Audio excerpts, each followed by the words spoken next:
Hello, my name is Voya and welcome to My Deep Guide. It's been 6 months since Remarkable 2 came out and I got mine in batch 2 back in September. So I've had 6 months with it and I think it's a good idea to kind of check out how the performance of the device and the company is over these first 6 months. Well, the device for me personally has been reliable and I haven't had any faults or problems with it at all. Then again, I am being very careful with my devices and with the Remarkable 2 especially so.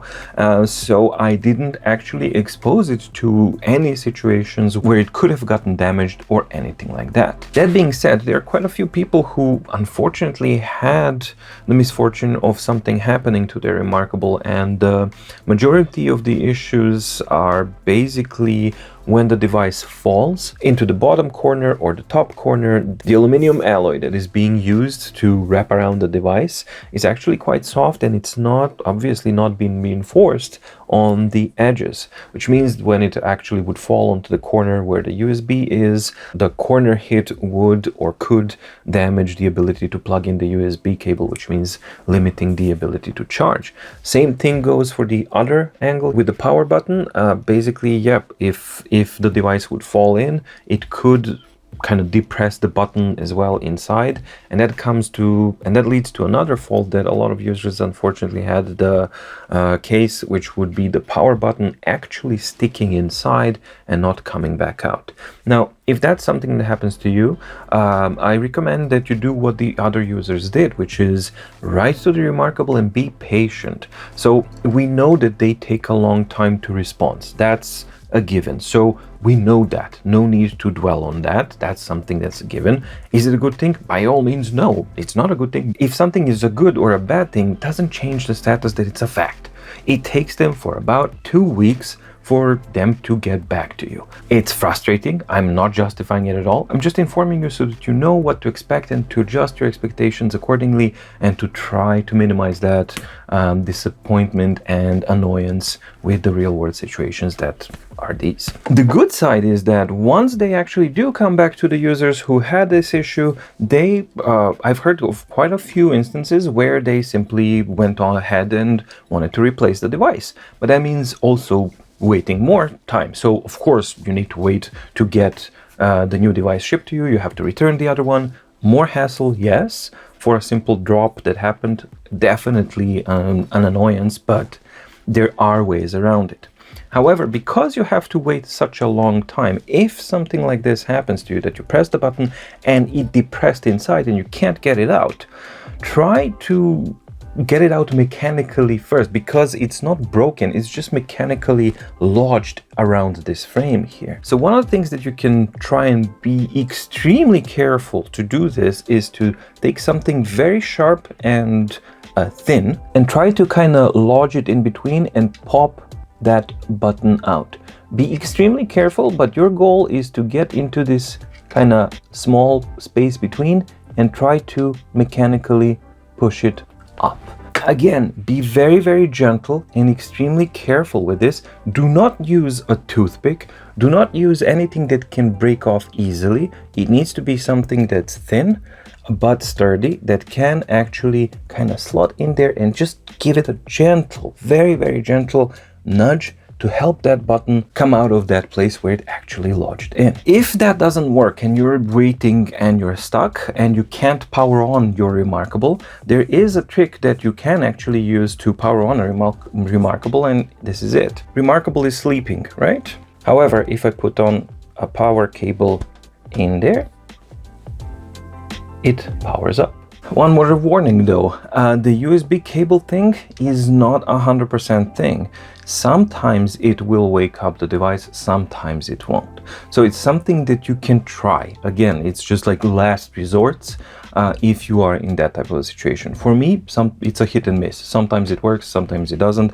But then again, yeah, my power button still works and I'm being very careful about it. Another thing that users have been reporting issues with, again, I didn't have them because I really pay close attention to what happens to my gear, but some of the users have reported standard marker and marker plus basically just, as they say, it just falling off the table onto the floor, and on Marker Plus, the cap actually popping off. Now, I don't have a Marker Plus, I use the standard one, and quite a few people are actually having issues with that.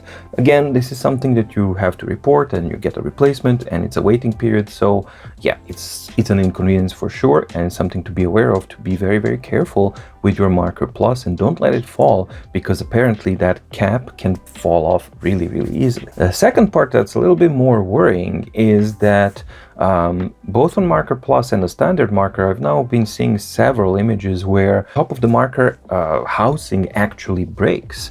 And yeah, depending on how badly it breaks, people can continue using it or not.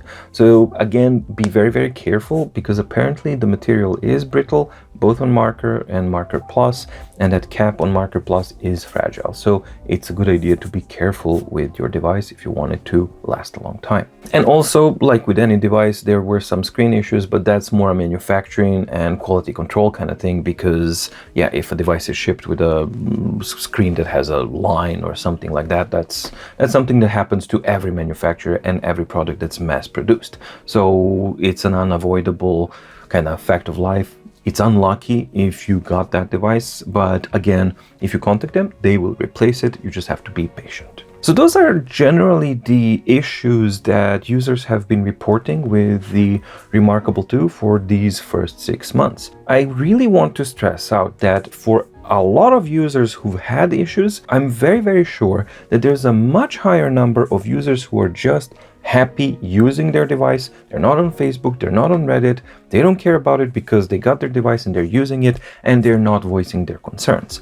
This is something that's absolutely normal, because when a person has a problem, they voice it. When you don't have a problem, you just use it until you have a problem, and then you can address it. So for me, this is not an indication that it's like something horribly wrong. This is an indication that Remarkable 2 is selling really well, and that there's a lot of units shipped. And of course, when you have a lot of unit ships, you have this percentage of negative experience, which is of course going to be there, except that when you sell a lot of units, then there's going to be more people experiencing these bad things. So hardware wise, is it perfect? Absolutely not. There are definitely some issues and some kind of missed opportunities, and a little bit more than that, which is the power button, and that's just a design failure, obviously. And yeah, I hope that they learn from this experience. Even though Remarkable 2 is very new, I hope that they are preparing for Remarkable 3 and to actually use the experiences from this one to avoid placing the power button in the USB on the corners, which are fragile, to maybe reinforce the aluminum parts inside so that they're not as fragile as this, because yeah, glass and aluminum, they're always going to be bendy, fragile, and more prone to damages than plastic, for example, would be. From the software side of things, we've had 3 updates since Remarkable 2 came out. So shortly after Remarkable 2 came out in September, we got update 2.3, which added a calligraphy pen, some new templates, a couple of new templates, and the settings UI has been redesigned. There are no new functions or anything like that. It's just that the sliders use different icons and things have been rearranged here and there. So as far as new functionalities goes, we got a new brush and a couple of new templates to help out that new calligraphy brush. Then a couple of months later, we got the update 2.4, which was focused mostly on performance improvements, which I tested thoroughly, and as far as I can see, the main performance improvements, which was definitely measurable and quite noticeable, is in the responsiveness of the device when you switch from menus, which is a huge plus and a benefit. So definitely good. But the bad thing was with update 2.4 that some of the other operations of the device actually were slowed down. So, you know, it was a mix and match as far as the performance goes. And the update 2.4 addressed one of the underlying issues, which was the persistency of the eraser brush setting, or the eraser setting between documents. That's something that was a bug. They fixed it, but a fix is not a new feature if you call it an improvement. That's just the way it is. So we didn't have any new features in update 2.4. We had one fix and a little bit of performance improvements. And then finally, recently, I think late December or early January, we got the update 2.5, which added the option to choose a front page that's displayed in your documents overview for notebooks, documents, or books, whatever. So you can use a cover page, not the page that you are currently at, which is great. So that's something that's very nice. However, for me, it absolutely doesn't make any sense for notebooks, for example, because we didn't get the ability to make our own custom templates, which would have been absolutely perfect because you open up a notebook and for the front page you add your own custom template or an image, if you will, which is going to be a cover for your notebook. How about that? Or if they would have at least added new templates that would serve that purpose, that are like front page covers for the notebook, but we didn't get any of those. So it was incomplete as far as I'm concerned. And of course there was another one, which was the ability to reset your device if you forget your passcode. So that was also an option that was added. So software wise, this is the thing that concerns me far more than the hardware issues that some of the users are reporting. So certainly it's not a good thing that the pens are brittle and fragile, especially not for the combination of the price range for these pens, because they're amongst the most priciest ones there, yet they're most fragile, and the response time from the Remarkable. So when you put those two together, while it is really good that they are so willing to come forward and replace the product, especially if you just received it and it breaks after 3 days, of course they're going to replace it. That's normal. But the response time and the processing time and the expectations, it's not a good combination. However, for me personally, I think it's far more worrying, and a much, much worse indication is what's going on and what they're doing with the updates. And I've been really, really hoping that this would not have been the case. However, the situation is far worse than I thought it would be. In September, August, when I did my original review of the Remarkable, you remember, basically it boils down to brilliant hardware, the best writing, latency and experience that you can get, apart from the quality thing, because of the jagged lines issue and all that kind of stuff. But the software side was worrying, and the reader side is pretty much abysmal. Now, 6 months later, and I have to assume tens of thousands of units sold, and user feedback and all this kind of stuff, all we got in these 3 updates, and they're jumping versions from 2.3 to 2.4 to 2.5. They don't have a mid version ever, which is completely ridiculous as far as in the development world. You just don't do this. It's just not an okay thing to do. But let's even put that aside. If you combine everything in 6 months, we got a new brush, we got a couple of new templates to support that brush, we got new fonts for EPUBs. That was in 2.4. I forgot to mention it because it was so groundbreaking. And we got the ability to choose a front cover for your documents or notebooks that's displayed in the listing view. This would have been fine if the initial software side of things and the state of the platform is great, but it's not. It's extremely bad. And that's one of the main things that is a detriment to this otherwise a brilliant product that could be completely brilliant, but it's just has its hands and legs tied and is being gagged. At this point, it feels that it's being held hostage by the terribleness of its software. And here we will have 2 kind of sides of the story. Now we have a lot of people who say like, well, just install stuff because it's basically almost as open source, so you have all of these things, so just open up and install these things. Well, no, I simply won't do that. First of all, they're hacks. They bring instability to the devices. People have issues, devices locking up, not syncing properly, bunch of things. For this price range, $650 something, and to be forced to install hacks so that I can have the basic functionalities, for example, bookmarks in my documents, and not have jagged lines. And instead, on the other side, you have the response of the team.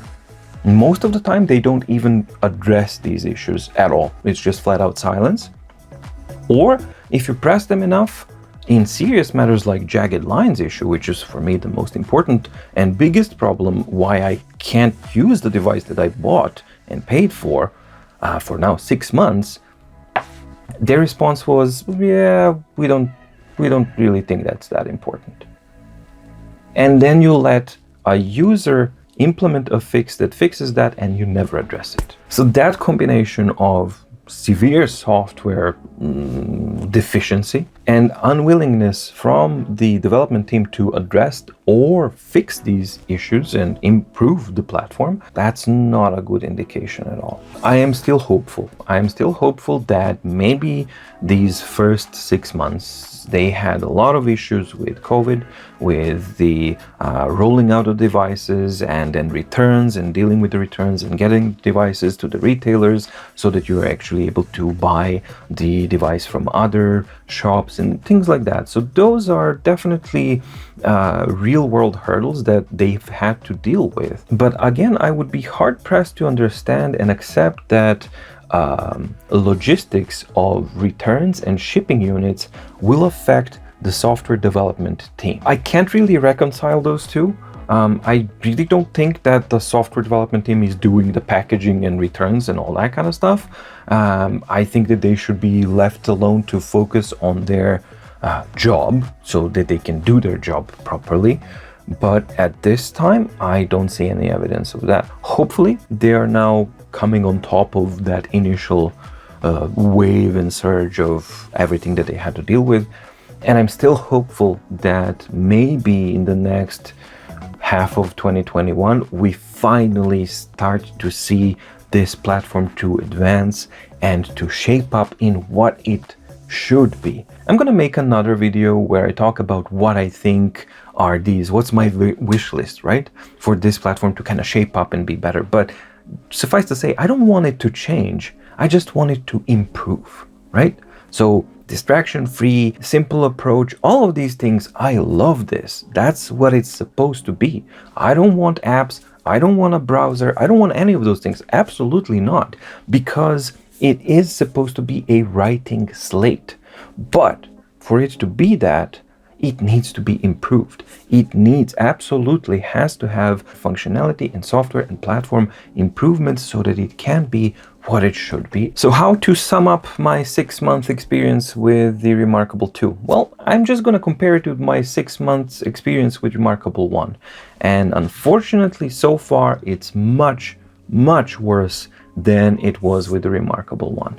Not only did Remarkable 1 as a platform advance far, far further and uncomparably further than Remarkable 2 did in the first 6 months, but the device was more sturdier, the device was more reliable, and the hardware side of it things was more reliable, and the company, while still not that communicative, they were more communicative than they are now. 3.5 years ago, I started this journey with Remarkable 1, and I absolutely love it. When I actually start using my Remarkable 1 on the emotional side of things, I still feel happy and I love that device. However, unfortunately for me, that's not the case with Remarkable 2 yet. I adore the design of it. I love the thinness of it. I love the writing feel of it. One of the best writing experiences that you get. I absolutely maintain that, but at some point it's simply not enough because the competition is going much, much further and further forward. I sincerely hope that the updates that we get in the following 6 months of the Remarkable 2 are gonna release the platform and, let it breathe a little, because it feels very, very confined right now. I hope you liked the video. If you did, please like and subscribe, and consider ringing the notification bell to get notified when the new videos on My Deep Guide come out. Thank you so much for watching and for the support. Stay safe, stay healthy, and see you in the next video. Bye!